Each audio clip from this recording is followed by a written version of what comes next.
네, 실무에 바로 쓰는 보고서 작성법 2부 순서이고요. 기획 역량 개발에 대해서 이야기를 계속 해 나가도록 하겠습니다. 네, MEC의 소개를 드렸고 MEC의 사례를 제가 쭉 소개를 하면서 연이어서 계속 말씀을 드리도록 할게요. 자, 이번에는요, 어떤 소매점, 가두매장이라고 하죠. 길거리에서 가두매장, 샵을 하시는 사장님의 고민이에요. 매출이 시원찮아요. 원인을 찾는 거죠. 그죠? 1, 2, 3, 4번. 예. 앞서 이제 골고루 해봤기 때문에 이번에는 새로운 관점에서 해보면 좋을 것 같아요. 물론 이제 과거의 원인을 찾는 거기 때문에 뭐 여기 나온 사례 뭐 모두 다 적합할 수 있는데 이 매출 부진의 원인에 가장 적합한 그러한 적합한 요소를 찾는 것도 좋지 않을까라는 차원에서 제시를 해보는 것이고요. 자, 이렇게 양적인 관점과 질적인 관점. 여기 숫자를 카운팅 하는 것이니까, 그죠? 양적인 관점이죠? 요거는요, 고객들이 입점을 해서 얼마나 제품들을 살펴보고 선택을 하는지, 질적인, 퀄리티의 문제이죠. 이렇게 이 가게 매출 부진의 원인을 찾아볼 수 있겠습니다. 여기 보니까 이제 어떤 문제, 시사점들이 나오거든요. 이 시사점들을 어떻게, 어느 시기에 해결할 것인가. 요게 이제, 그 다음에 이제 숙제이긴 하죠. 네. 자, 자동차를 살 때 우리가 많은 고민을 하게 됩니다. 여기서 달라진 거는요, 지금부터는 이제 1, 2, 3, 4번이 없고요. 새로운 대안, 새로운 로즈트리 경우의 수가 나올 수 있다는 것을 말씀드리면서요. 자동차 살 때 우리가 많이 쓰는 게 있어요. 그죠? 그렇죠. 가성비죠, 가성비. 가성비 많이 따지 않습니까? 가성비 여기 나왔습니다. 그죠? 가격, 비용, 경제성, 성비, 성능, 가치, 그죠? 비용과 가치, 경제성과 기능성, 가성비학이 나옵니다. 뭐 가성비에서 이제 한 걸음 더 갈아서 뭐 가심비, 그죠? 예. 가격은 어쨌든 우리 마음에 감동을 주는 가심비가 뭐 새로운 트렌드로 나왔느니 마느니 하다가 코로나가 터졌습니다. 그래서 다시 가성비가 더 중요하게 대두되는 시점으로 조금 돌아간 것 같아요. 가성비가 이렇게 있고요. 자, 뭐 남녀노소를 불문하고 다 요즘에 피부, 그죠? 비주얼의 시대니까 피부를 좋게 하기 위해서 어떤 노력들이 필요할 것인가. 요거는 이제 원인보다는 앞으로의 대안, 미래지향적인 대안을 찾는 거에 적합한 관점이 되겠죠, 그죠? 피부를 좋게 하기 위해서 뭐 여러 가지 관점이 있을 수 있어요.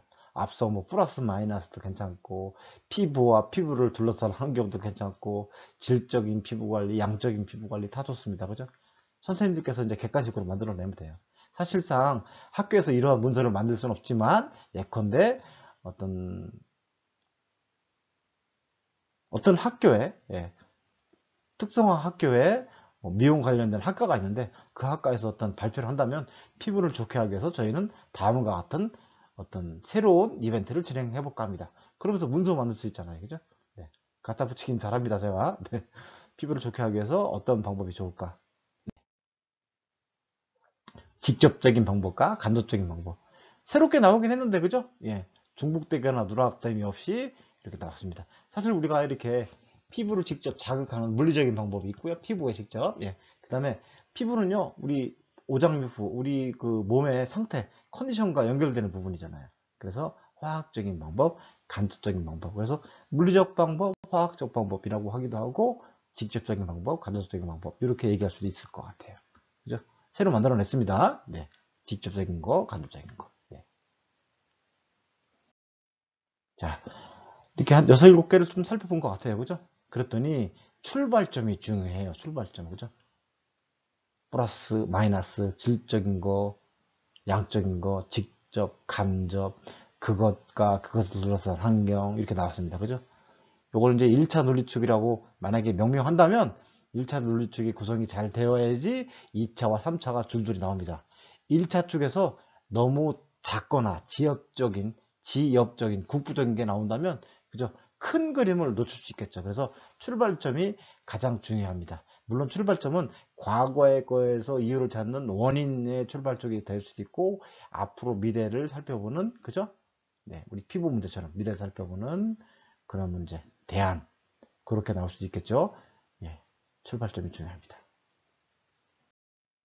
그러면 이 출발점을 어떻게 해야 될 것인가 고민을 해봤더니 이미 여기 검은 글씨는 이미 해봤던 것이고요. 여기 빨간 글씨는 아직 안 나왔어요. 그죠? 아까 여기 참새 얘기할 때 잠깐 나왔던 게 있죠. 순기능, 역기능. 봤더니 증가, 감소, 고정, 변동, 자발적, 강제적, 거시, 미시 다 나옵니다. 그죠? 네. 꼬라? 가만히 봤더니 다 두 개씩이에요. 그죠? 짝을 잃었어요. 짝을 잃었고 대칭이 되는 거예요. 그죠? 어느 한쪽이 무겁지 않고 대외, 대내 대칭되죠? 증가, 감소 대칭됩니다. 그죠? 예, 간점이 많습니다. 근데 각자 그 문서의 키워드에 맞게 구성해 내야 되겠죠. 뭐 뒷부분에 뭐 예시를 제가 다양하게 보여드리긴 하겠습니다만 선생님들께서 문서 작성할 때 이 키워드를 잘 적용하시는 게 좋을 것 같아요. 자, 심화 문제는 어렵다는 문제죠. 예, 뭐 어려운 문제일 수도 있고 조금 더 현실적인 문제일 수도 있는데 제가 몇 가지를 더 준비를 해 보았습니다.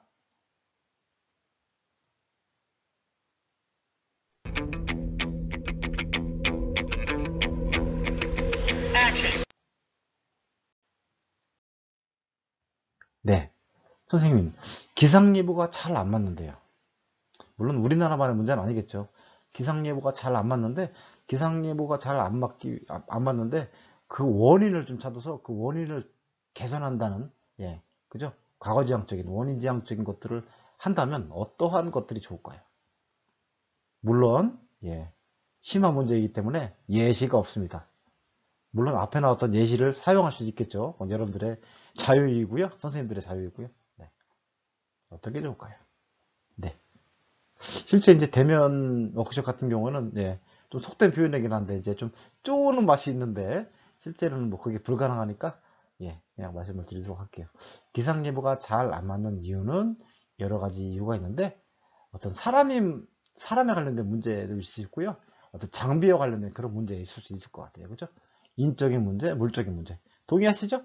네, 그래서 인적인 문제와 물적인 문제로 제가 한번 생각을 해볼게요. 봤더니 여기 나오죠?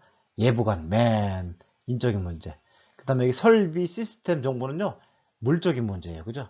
근데 물적인 문제인데 가만히 봤더니 이 설비는요, 하드웨어죠. 그죠? 그 다음에 시스템과 정보. 그죠? 데이터하고 시스템. 여기 우리 오퍼레이션, 컴퓨터 OS처럼 이 시스템과 정보는 소프트웨어입니다. 그래서 인적인 문제와 물적인 문제인데 이 물적인 문제는 소프트웨어, 하드웨어로 나눌 수 있죠. 사실요, 우리 뭐 여기 뭐 학교가 이제 메커니즘을 지향하는 학교이기 때문에 잘 아시겠지만 포엠 기법이 있습니다. 포엠 앞줄 따서 머신, 메소드, 머티리얼. 제 발음 괜찮나요? 맨 이렇게 포엠 기법 이렇게 나와 있고요. 네, 기상예보 같은 어떠한 제도나 환경의 운용이 잘 안 될 때 많이 사용할 수 있겠죠. 포엠 기법 이것들은요 뭐 이해도 중요하지만 이해가 됐다면 바로 입력하신다면 앞으로 이제 문서 쓰실 때 어떤 것들을 하기 위한 방안 해가지고 포엠 기법으로 인적인 문제, 물적인 문제. 물적인 문제는 뭐 하드웨어 문제, 소프트웨어 문제 그렇게 나눠 놓으신다면 아주 꿀팁이 되겠죠. 그죠? 근데 여기 보시면 네, 그것과 그것 위에 그죠? 여기 컴퓨터와 컴퓨터 위에 것들이 나왔죠. 하드웨어. 그 다음에 우리 데이터 같은 경우는 양적인 거, 질적인 게 나왔죠. 먼저 해봤던 쉬운 그죠? 이것보다는 쉬운 MEC가 사칙연산 플러스 마이너스 곱하기 나누기 이처럼 사칙연산처럼 예, 요것들을 하기 위한 기본적인 훈련이었습니다. 그래서 포행 기법이 여기 나왔고요. 네. 하나 더 해볼까요? 네. 어떤 학생이 취업도 좋겠지만 창업이 좋겠어. 그래서 온라인 쇼핑몰을 창업을 했습니다. 매출이 처음에 몇 달 동안은 잘 진행이 되다가 예, 매출의 어떤 성장 정체가 되기 시작했어요. 그래서 온라인 쇼핑몰 매출이 증가하는 이유를 좀 찾아서 좀 개선해보자.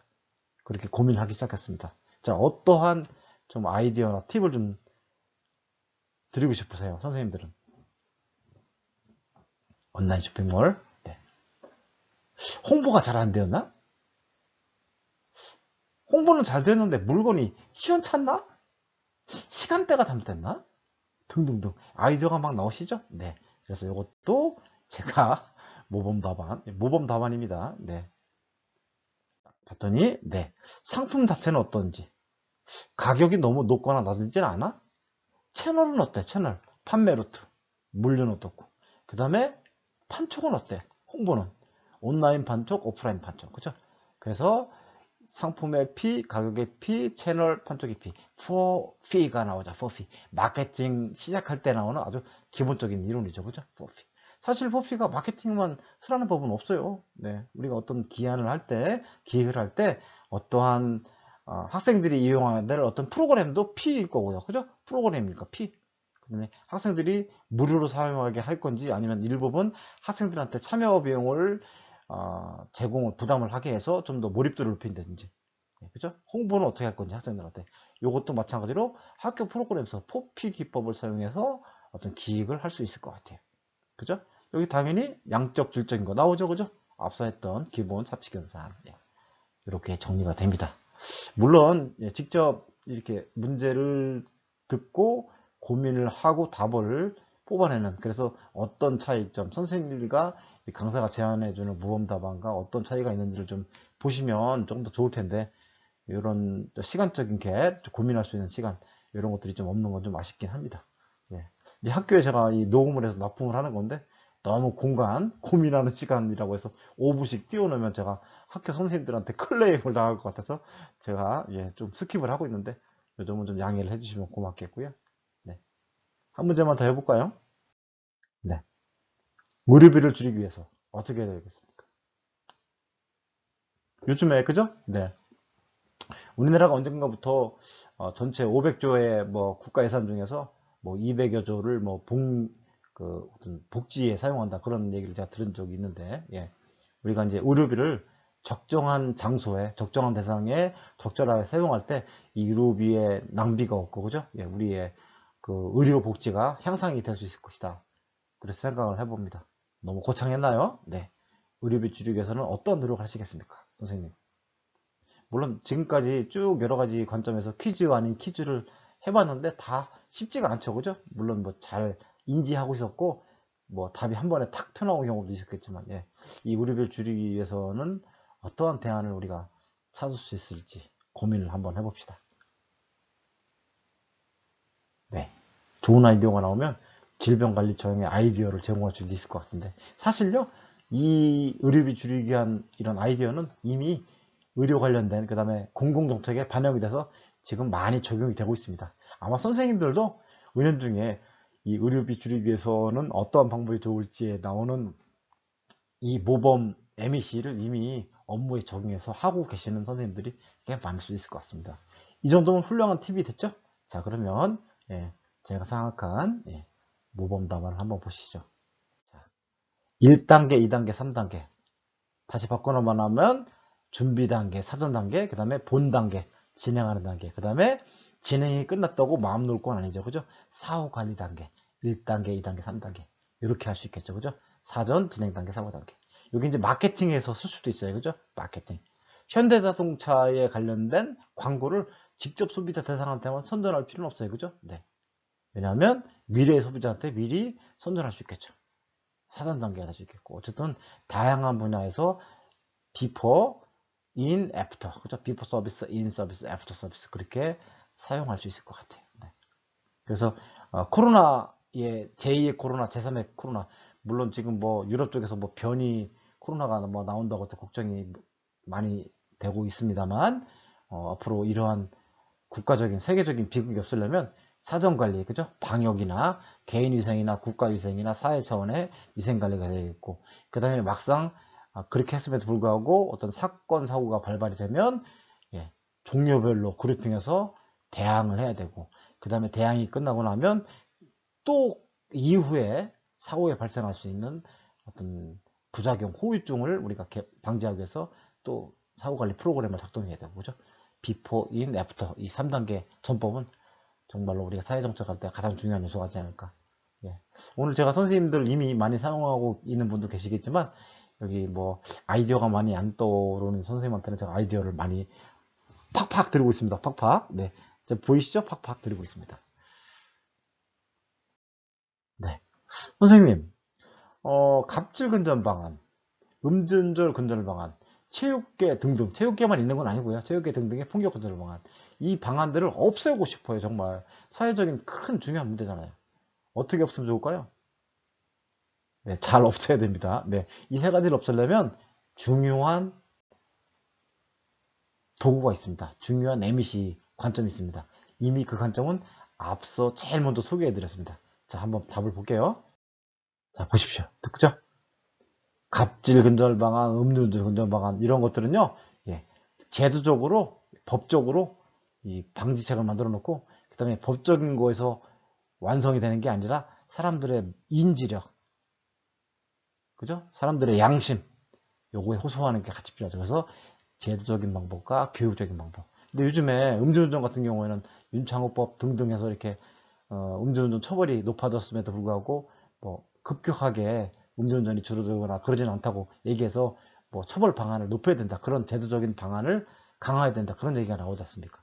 제도적인 방안과 교육적인 방안 이렇게 그죠? 이야기가 많이 나오고 있습니다. 네.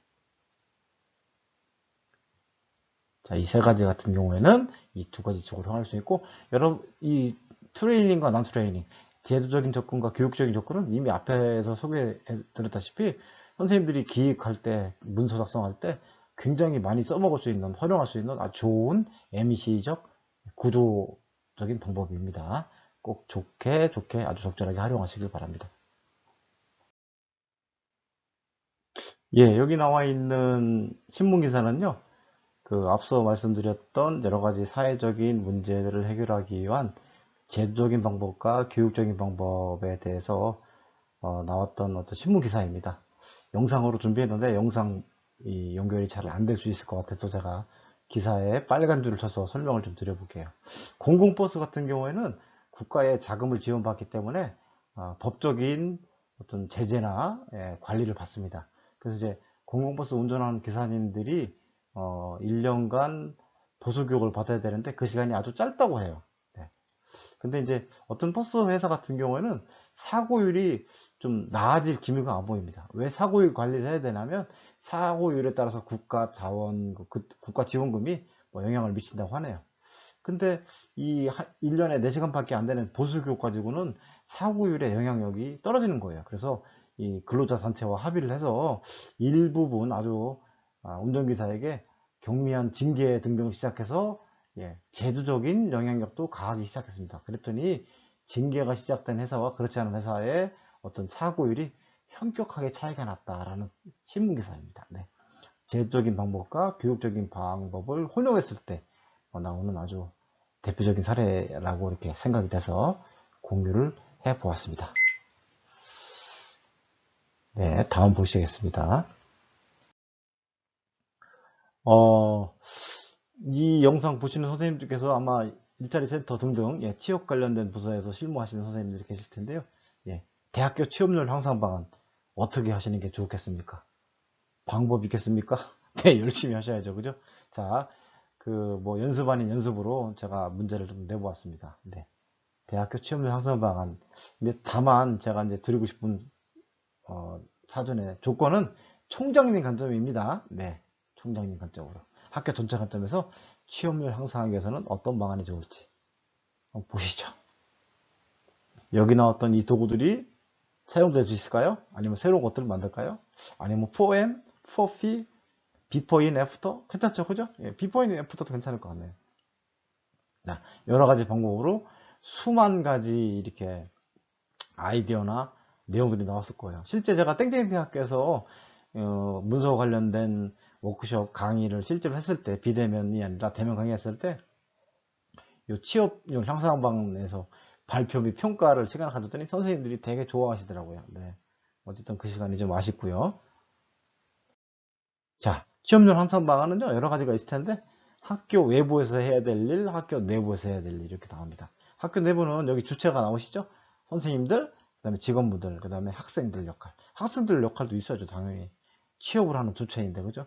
그 다음에 취업률 향상 방안은 학교 외부에서 해야 될 일인데, 우리 광고하고 홍보는 민간 기업에서 쓰는 표현이어서 뭐 익숙하지는 않을 텐데, 광고는 학교 자체의 인지도를 높이는 거죠. 그 다음에 홍보는 여기 학교에 입학할 학생들이나 당사자들을 찾아서 직접적으로 홍보를 하는 거죠. 그죠? 네. 그래서 우수한 학생들을 유입을 해서 학교 자체에 이렇게 학생들의 질을, 수준을 높이는. 네. 이렇게 학교 외부와 내부로 생각을 할 수 있겠습니다. 네.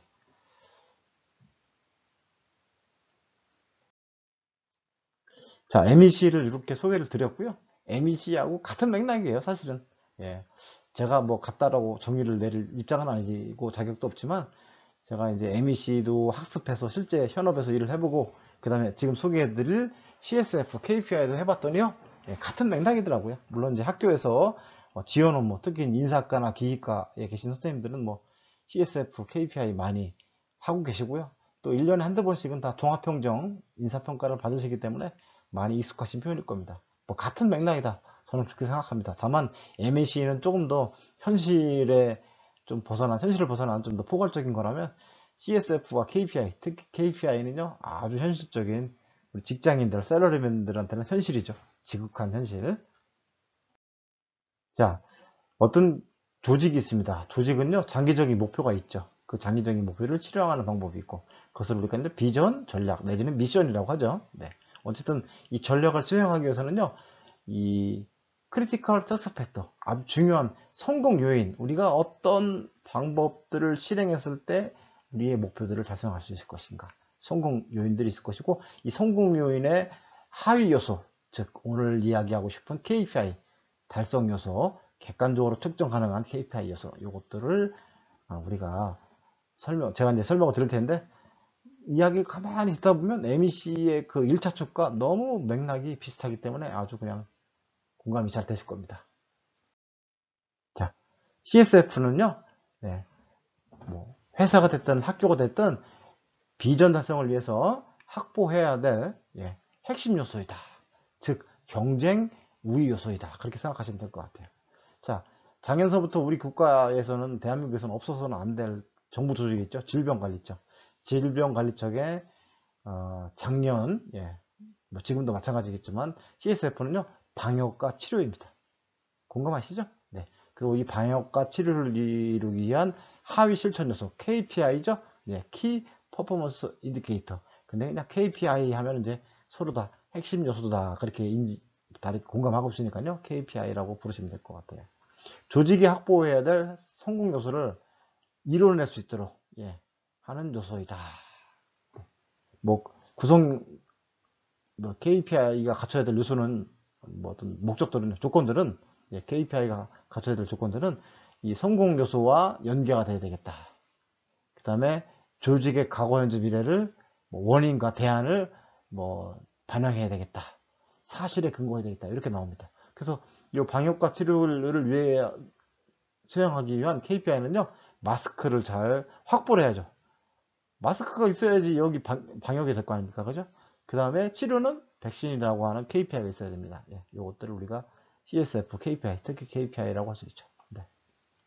그래서 우리가 이 CSF, KPI를 건너뛰어서 대한민국 코로나를 극복하기 위한 어떤 요소가 무엇이냐라고 하면은 방역과 치료, 그렇게 로지트리가 나오고, 방역을 위해서는 뭐가 필요하고, 치료를 위해서는 뭐가 필요하고, 이렇게 하위 요소가 나올 수 있겠죠. 여기 나오는 건 KPI가요, 숫자로 헤아릴 수 있는 계량적인 것도 있고, 숫자로 헤아릴 수 없는 비계량적인 것도 있다. 이렇게 나오죠. 그죠? 네. 여기 보시면 숫자로 헤아릴 수 있는 건수, 제한 건수. 이렇게 나오고요. 네. 소비자 이해도, 논리성. 이것들은 숫자로 헤아릴 수 있는 게 아니잖아요. 그죠? 이렇게, 양적인 것도 있고, 질적인 것도 있고. 어떤 것들은 어떤 결과로 나오는 결과율, 매출액, 땡땡율. 그죠? 그 다음에 이제 어떤 중간 노력의 절차에 들어갈 만한 제도 도입이나 제한 건수, 이렇게.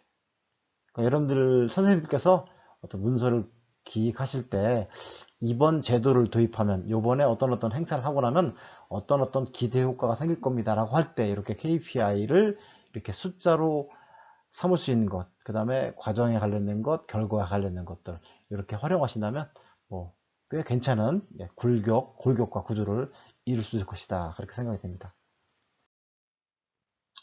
음식점의 KPI는 당연히 맛있는 음식입니다. 동의하시죠? 그런데 음식도 맛있어야 되지만 청결하고, 그죠? 기분도 좋아야 됩니다. 여기는요, 청결하고 기분도 좋지만 음식 맛은 모르고요. 여기는 청결하고 그런 것들은 좀 기대할 수는 없지만 어쨌든 음식은 맛있을 것 같아요. 줄 서서 먹는 거 보니까. 과연 선순위 KPI는 무엇일까요? 이쪽 음식의 맛이 될 수 있겠죠. 그런데 KPI가 항상 우선순위가 고정되어 있는 건 아닙니다. 맨 처음에 말씀드렸던 어떤 거요? 시간, 장소, 상황에 따라서 KPI의 변동의 여지가 생길 수 있다는 것이죠. 네, 이 점 잊지 않으시면 좋겠고요. 네.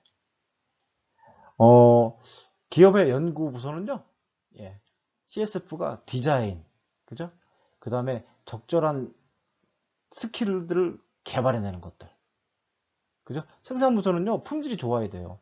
그 다음에, 예, 품질이 좋다고 시간이 마냥 걸리면 안 되겠어요. 공정성, 효율성도 있어야 돼요. 영업도요, 예, 마케팅만, 광고만 신나게 하고 매출이 오르면 안 됩니다. 그죠? 이런 것들이 CSF입니다. 근데 어떨 때는요, 시간과 장소 상황에 따라서 이 KPI가 충돌이 생기기도 합니다. 영업이 우선이다. 질적인 게 중요하다. 아니다. 매출이 중요하다. 단가를 내려서라도 많이 팔아야 된다. 이렇게 충돌이 생길 수 있습니다. 네. 학교에서도 그런 것들이 생길 수 있을 것 같아요. 예를 들어서 이제 학산과 같은 부서에서는 학교 수업, 교과 수업의 질을 향상을 위해서 노력을 하실 것 같고요. 그 다음에 이제 실제 학과 내지는 단과대학으로 가시면 그 학생의 질과 우리 패컬티의 질도 따지긴 하지만 실제 현실적인 것들을 감안한다면 쉬운 것들이 아닐 수 있잖아요. 그죠? 뭐 출석 관리라든가, 그죠?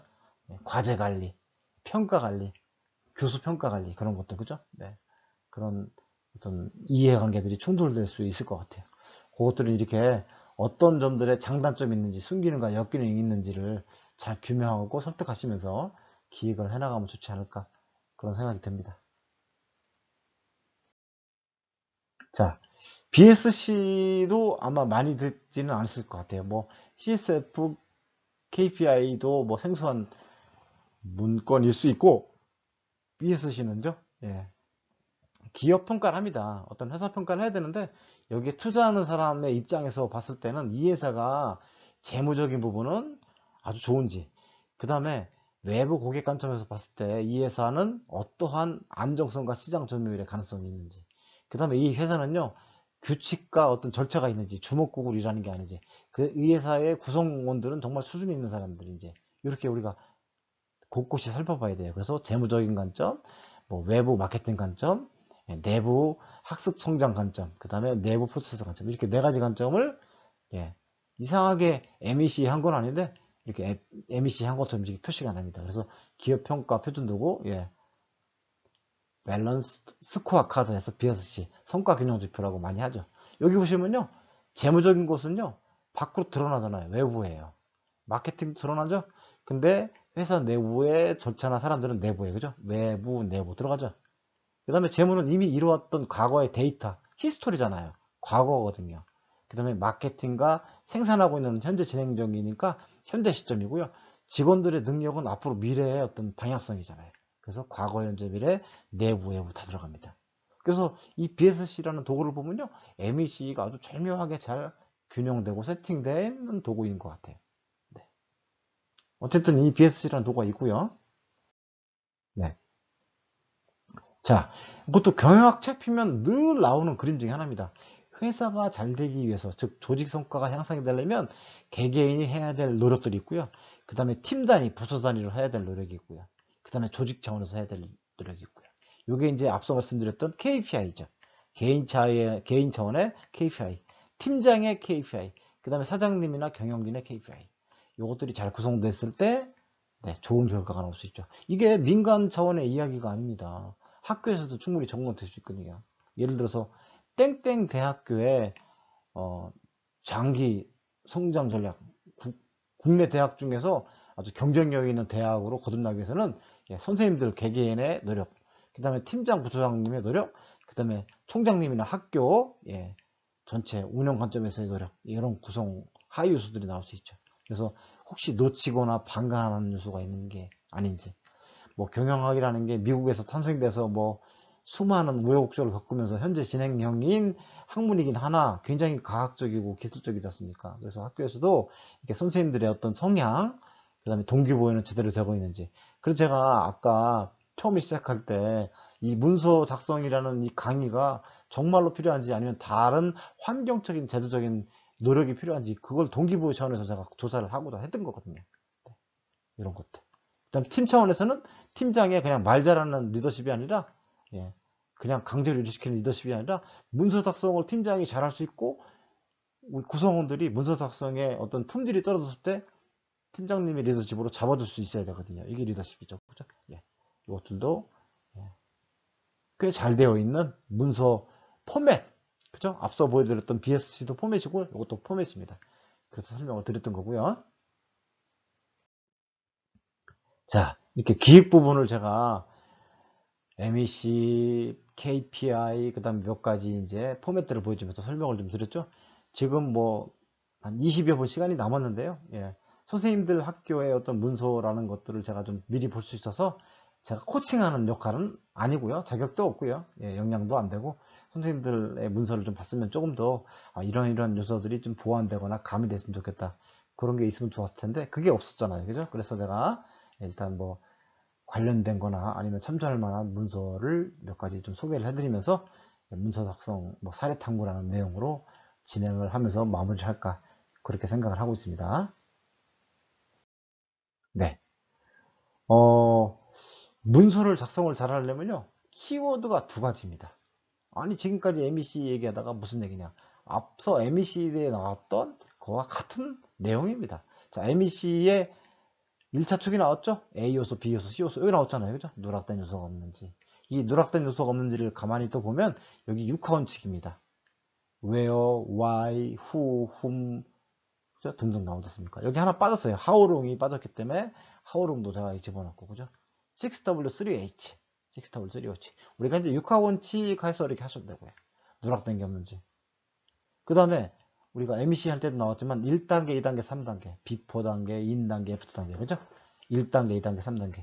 누락된 절타가 없는지. 이 오른쪽 상단에 보시는 게 여러분 선생님들 많이 들어보셨을 만한 모토로라라는 회사에서 만들어낸 품질 관리 도구 6시그마입니다. 6시그마의 5단계. 드메이라고 해서 Define, Measure, Analysis, Improve, Control. 오늘 영어를 너무 많이 쓰죠, 그죠? 네, 5단계. 이게 절차이죠. 여기서 이제 예를 들어서 어느 단계가 빠지면 안 되겠죠. 그죠? 그래서 문서의 키워드는요, 누락된 요소는 없는지, 누락된 단계, 절차는 없는지. 그래서 오징어 두 마리를 왜 갖다 놨냐면요, 제가 손으로 좀 보여드릴게요. 오징어 한 마리는요, 예, 오징어 한 마리는 여기 절차입니다. 오징어 또 한 마리는요, 여기 요소입니다. 그죠? 이렇게 오징어 두 마리가 다리를 흔들고 있습니다. 이렇게 제가 상징화 시키려고 오징어 두 마리를 갖다 놨습니다. 문서는 누락된 요소가 없는지 누락된 절차가 없는지 네. 이 큰 포맷 안에서 드래프트 구상을 하고 그 다음에 실제 문서를 작성하면 도움이 많이 되실 것 같아요. 여기 오징어의 대표적인 샘플입니다. 그죠? 땡땡위원회라는 걸 만약에 운영할 때 인과관계가 요거죠. 인과관계. 그 다음에 논리적인 구조 요거 6하 원칙.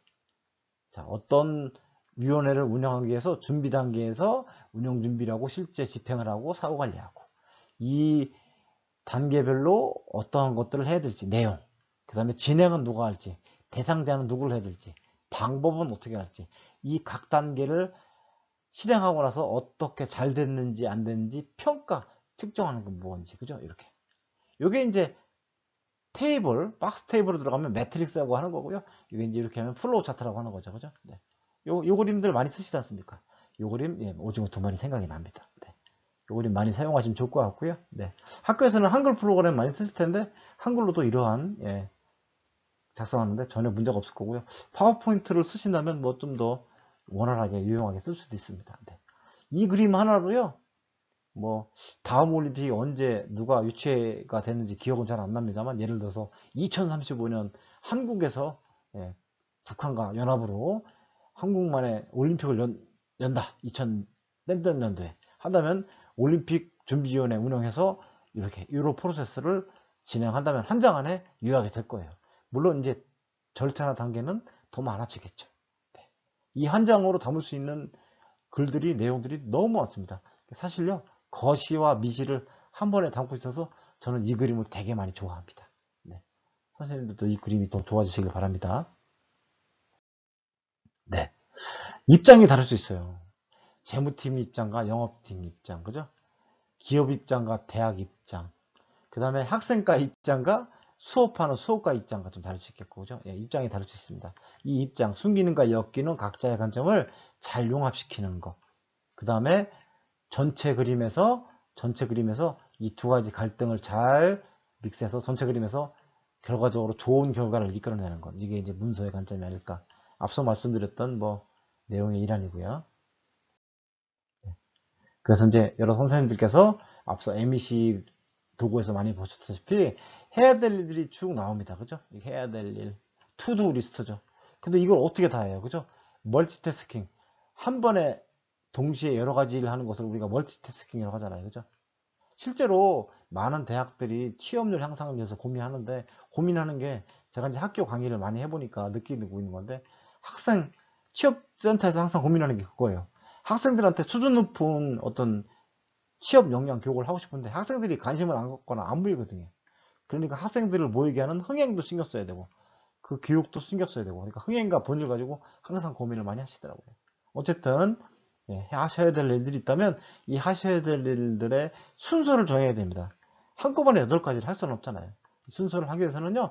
어떤 것이 가장 중요한 것인지 어떤 것을 가장 빨리 하는 것이 우리한테 가장 좋은지 그 다음에 어떠한 방법이나 어떠한 요소들을 적용시켰을 때 가장 효과가 큰지 예를 들어서 학생들 취업 교육을 할 때 개별적인 클리닉을 하는 게 좋을지 아니면 단체로 집합시키는 게 좋을지 단체 집합 교육은 학교 강의실에 잡아놓는 게 좋을지 학교 바깥에서 취업 캠프를 하는 게 좋을지 뭐 그런 방법들이 들어갈 수 있는 거죠.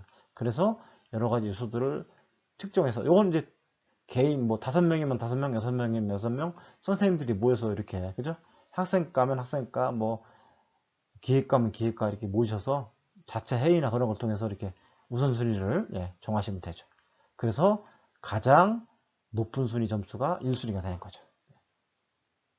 이거는 뭐 실제 우량 기업에서도 많이 쓰고 있는 뭐 의사결정 내지는 우선순위 설정하는 거니까 좀 참조를 하시면 좋을 것 같고요. 아까 TPO가 있듯이 KPI는요 시점과 상황에 따라서 어떤 게 우선인지 어떤 게 후인지 모릅니다. 비근한 예로 작년에 마스크 대란이 일어났는데 지금 마스크가 남아돌고 있지 않습니까? 그죠? 그러니까 작년 방역의 키워드는 마스크 생산, 양산인데요. 금년에 이제 마스크는 변이 코로나 바이러스를 잡는 새로운 마스크 디자인과 기능, 펑션을 생각하는 그게 아마 필요하지 않을까 개인적으로 생각이 드는데 어쨌든 KPI는요, 이렇게 시점에 따라서 적정한 순위를 선택하는 겁니다. 그러니까 1월 1일 날 내년도 2020년도 해야 될 일들이 이렇게 8가지가 있는데 1월 1일 날 순위를 정해놨다고 해서 그 1월 1일 날 정해놓은 순서가 12월 30일까지 지속되는 건 아니고요. 1분기 지나고 2분기 지나면서 시점에 따라서 이 순위는 바뀔 수 있어야 된다. 바뀌어야 된다라고 생각을 합니다. 그래서 가장 현실적인 대안 대시 학생들이 생각하는 것과 학교에서 생각하는 것과 이 문제 해결점이나 관점이 다른다면 안 되지 않습니까? 그래서 현실적으로 현장에서 현업에서 공감하는 대안을 제시하는 게 중요하다. 그러려면 우선순위 설정이 필요하고 우선순위에 적절한 위치 변경도 필요하다. 자, 맨 처음에 도입 부분에서 승인되는 문서는 내용적인 요소를 갖춰야 된다. 그 다음에 내용적인 메시지에 적합성이 있어야 된다라고 말씀드렸는데요. 먼저 외형적인 요소에 관련된 사례들을 좀 보여드릴게요. 자, 여기 공문이죠? 공문 많이 쓰는 공문. 수신, 참조. 이제 회사마다 좀 다르긴 하는데 수신은 보통 실무자를 많이 쓰고 참조는 그 실무자 위에 상사분들을 리스트업하는 경우가 많이 있는데 그 다음에 누구한테 보내는 거. 요즘에는 이제 서로 SNS나 그런 것들이 많이 발달돼서 이런 공문들은 많이 없어지는 추세 같아요. 아마 공공기관과의 교류 정도에만 많이 쓸 것 같고요. 요건 이제 제가 학교 홈페이지 들어갔더니 이렇게 있더라고요. 이렇게 쓰시더라고요. 경유에서 교수학습 지원센터장 이렇게 나온 걸 봤습니다. 부침, 이렇게 많이 쓰시죠. 아주 뭐 공문 양식으로서는 뭐 잘 되어 있는 포맷이죠.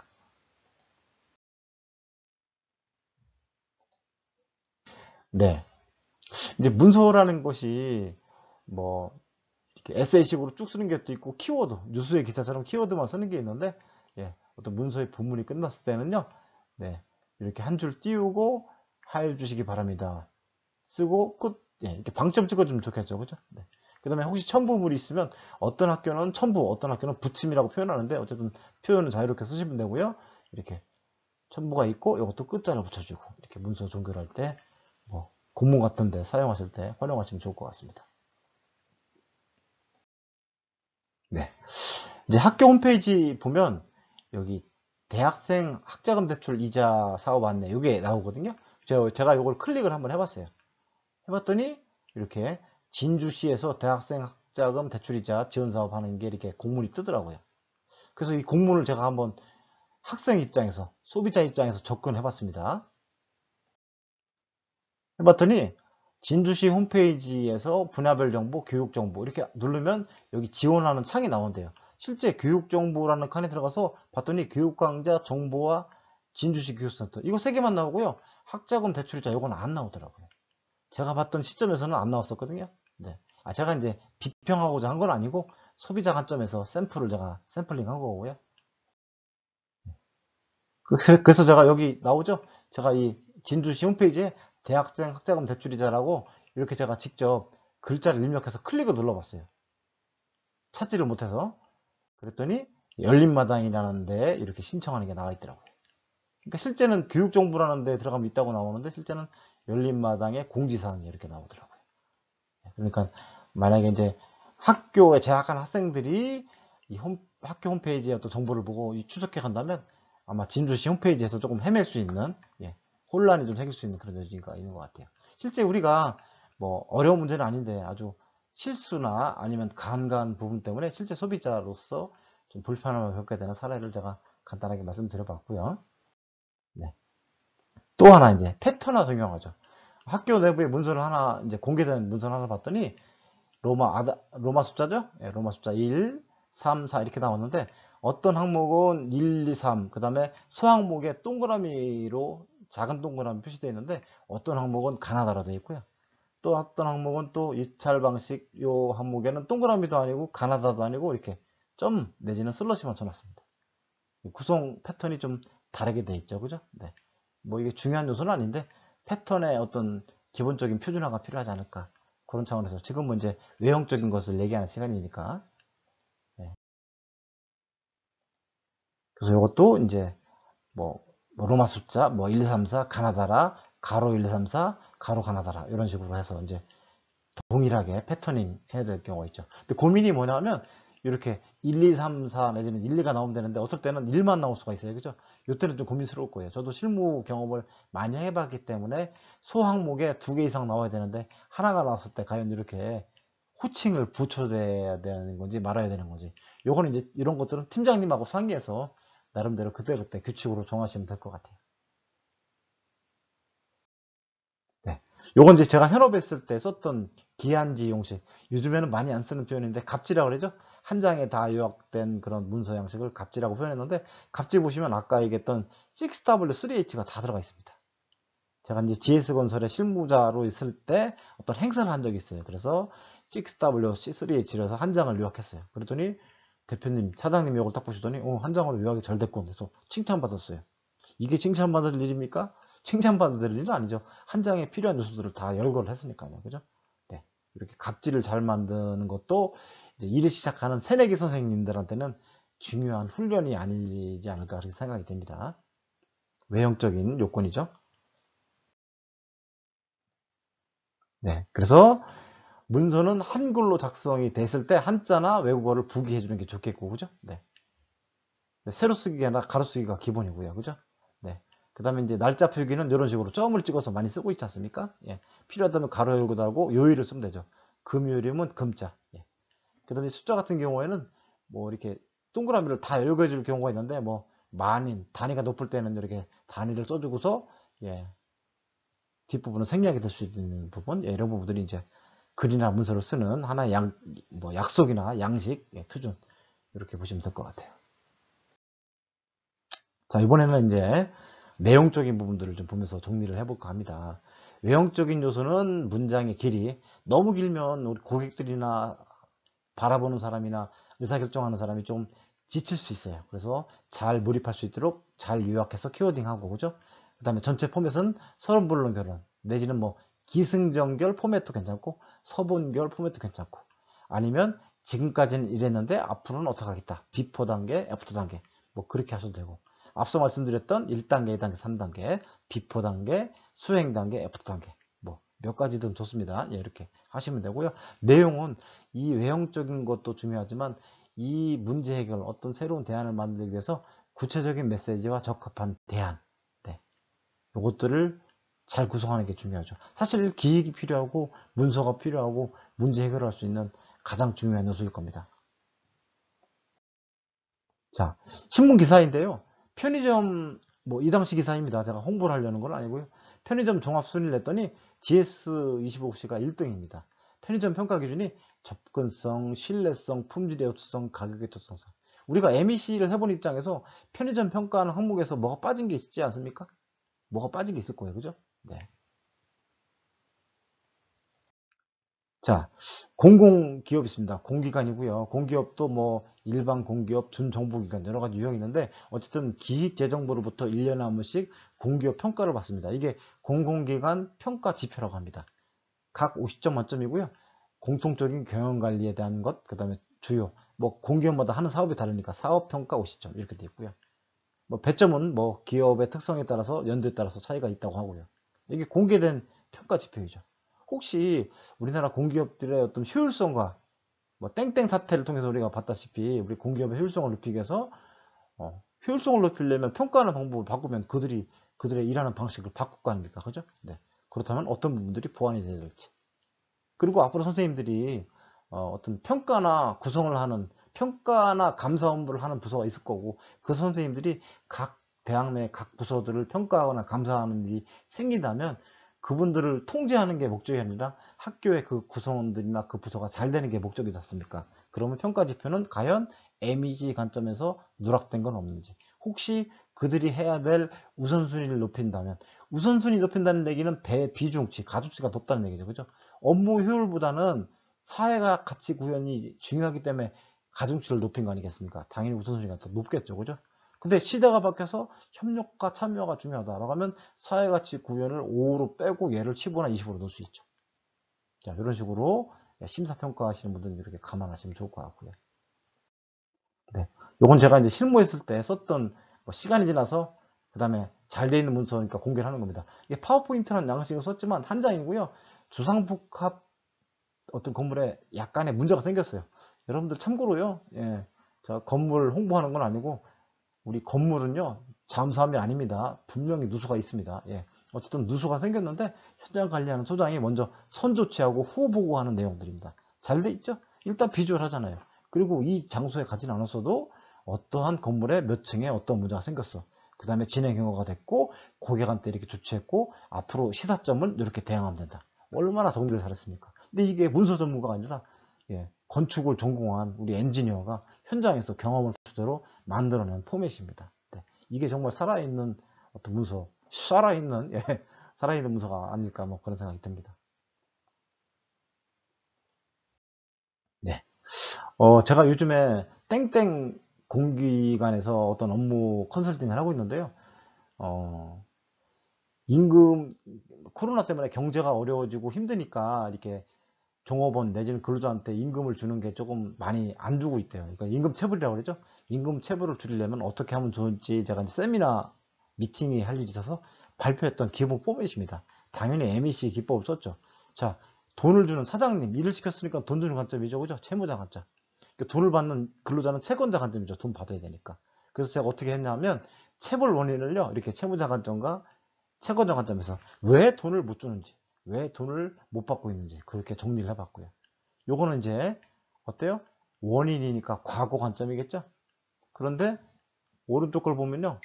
또 앞으로의 방향성은 어떻게 해야 될지 해결돼야 미래지향적인 겁니다. 그래서 사전, 억제, 체불이 안 되도록 사전에 통제해야 하는 방안, 그 다음에 진행 중에 잘 체불이 제대로 임금이 지급되고 있는지 체크하는 방향, 그 다음에 사후에 재발되지 않는 1단계, 2단계, 3단계. 제가 아까 MEC에 나왔던 거 다 쓰고 있죠? 해결에 대한 제도적인 방법, 비제도적인 방법, 질적 양적, 이렇게 제공하고 있습니다. 물론 저는 이렇게 포맷만 제공해주고 있습니다만, 임금 체불이라는 문제를, 현실적인 문제를 해결하기 위해서 제가 제시해 줄 수 있는 경우에서는 대부분 많이 제공을 해주고 있죠. 그죠? 그래서 박수도 많이 받고 칭찬도 받았습니다. 네. 어쨌든, 어떤 문서 구성할 수 있는 포맷 전체를 한번 보시자는 차원에서 제가 설명을 드렸고요. 네. 요거는 제가 땡땡 대학교에 납품을 할 때 기획서, 제안서에 썼던 내용들인데, 제가 요걸 왜 설명해 드리냐면, 학생들이 방학 때 현장 실습 많이 나가는데, 사실 기업체에서 학생들 이게 모니터링이나 이 실제 OJT를 잘 못 해줍니다. 그래서 학생들이 현장 실습 가면 좀 헤매는 경우가 있는데, 학생들이 스스로 현장에 가서 기업에 가서 실습하더라도 스스로 학습할 수 있는 어떤 매뉴얼을 만드는 게 좋겠다라고 해서 제안해서 납품을 했던 적이 있습니다. 매뉴얼을. 예. 근데 그 중에서 MEC 관점에서 참조될 만한 것을 몇 장 보여드리려고 저렇게 제목을 뽑았고요. 제목은 이렇게 뽑았고요. 뭐 선생님들 이런 문서 많이 만드시니까 뭐 기본적인 건 구성이 됐겠다라고 보실 수 있을 것 같고요. 쭉 진행되다가 현황 문제점 보면 기업 측면, 대학 측면, 대학생의 측면 이렇게 세 가지가 나왔죠. 실제 산학 프로그램 보면 기업 측면과 대학 측면으로 나오지 학생 측면은 배제되기 쉽거든요. 네. 그래서 이 점도 감안했으면 좋겠다. 네. 요건 학생들이 저한테 박수 쳐줄 문제인 것 같아요. 네. 이렇게 반영이 돼야 되겠다라고 설명드린 거고요. 네. 기대 효과도 당연히 학생들 현장 실습이 사실상 직무 역량 향상 때문에 있는 거거든요. 실적 때문에 있는 게 아니라. 근데 이제 조직이다 보니까 또 산학 프로그램에 어떤 성과도 있어야 되니까 그게 조금 후순위가 되는 게 아닐까 그런 생각도 개인적으로 해보는데, 어쨌든 참여 기업도 늘어야 되고 취업률도 높아야 되고 어쨌든 직무 역량이 높아져야지 이게 자연스럽게 되는 거죠. 네. 그래서 이 3자가 하나가 될 수 있도록, 삼위일체 될 수 있도록 이렇게 기대효과도 구성을 해서 제안을 해봤고요. 예. 예. 문구라든가 뭐 하나하나 키워드는 제가 뭐 선생님보다 더 잘 표현하지 못할 수 있는데, 어쨌든 이런 구조화된 것을 제가 말씀드리고 싶어서 보여드리고 있는 거고요. 네.